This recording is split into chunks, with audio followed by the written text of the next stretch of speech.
Exercise 10J introduces you to the second part of calculus called integration. However, for now, we're not calling it integration. We're just going to call the process finding the primitive function.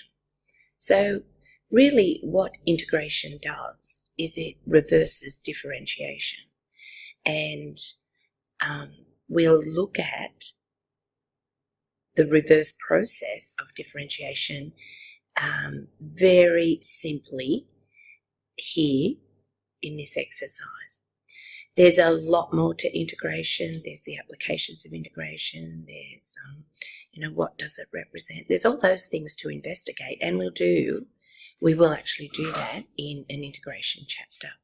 However, for now, like I said, if you have been, say, given this original function, I should call it the primitive function.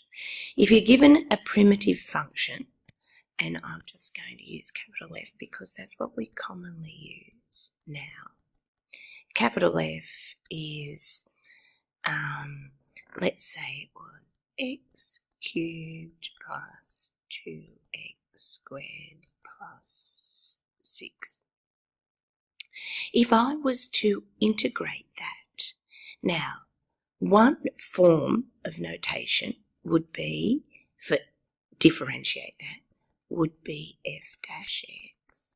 Or in this case, I'm just going to give it a totally different name.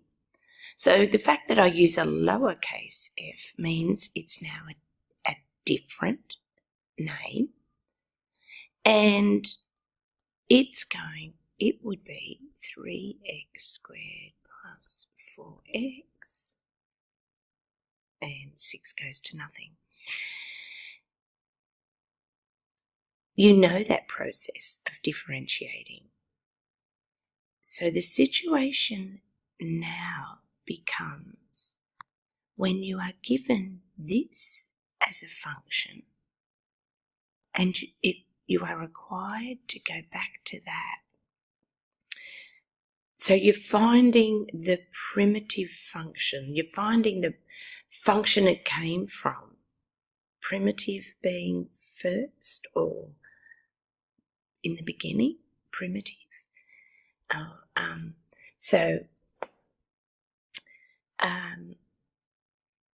Most of the functions that you will be given now will start f of x. They might even be called y. The derivative might actually be referred to or named as y equals. So you could be given y equals 3x squared plus 4x and asked to find the primitive function of that.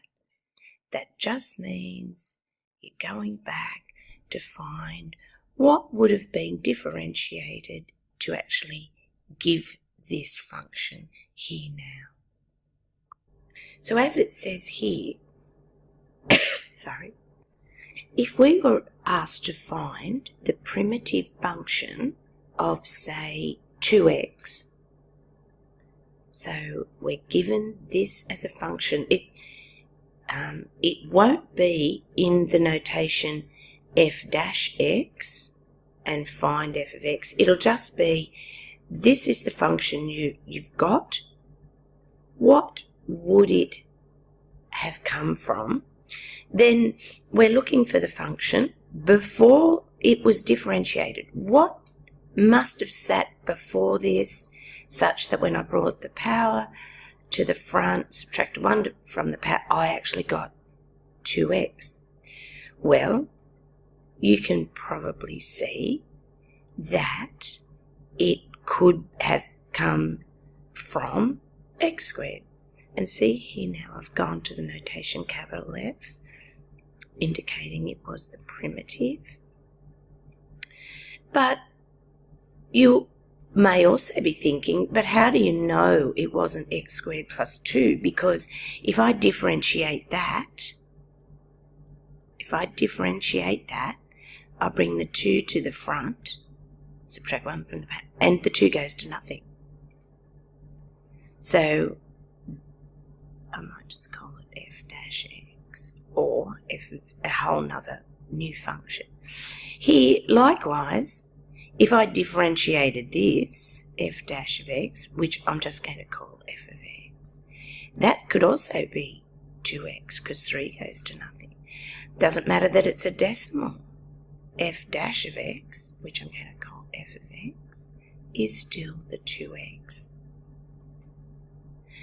So we've got a problem whereby we can determine some part of this original function, but we don't know what else might have occurred. And it could be this situation where nothing else occurred. Now, the way we indicate there could be something else, there could be a constant, is to actually say we're going to put a C in there. And we're going to leave it unknown, abstractly capital C, indicating there is a constant. We don't know what it is. Could be a positive, could be a negative, could be 0. Okay. So, in thinking about differentiating, bringing the power to the front, subtracting 1 from the power, the reverse of that is going to be add 1 to the power that you've got here in your index. So we had f of x was equal to 2x.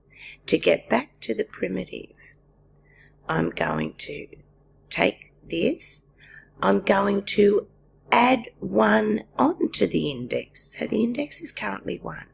Add 1. Now, divide by that new index. So we get, they cancel, and we get 1 plus 1 is 2, obviously plus the constant. So it says, if, in general terms, if dy dx is x to the n, then to go back to y, to go back to the primitive function, this is different notation again, it's just different notation. I add 1 to this power and divide by the new power and add a constant. So what you're learning is increase the index by 1, divide by the new index, don't forget the C. Now, in this exercise, you're just learning this process. You're just learning the process. It's like you're learning a rule. It doesn't matter that we haven't done any applications of it. We haven't talked about what it represents. Where are we ever going to use it? When that comes later. For now, just learn the process of finding the primitive function, and just be aware that in future we'll call this process integrating.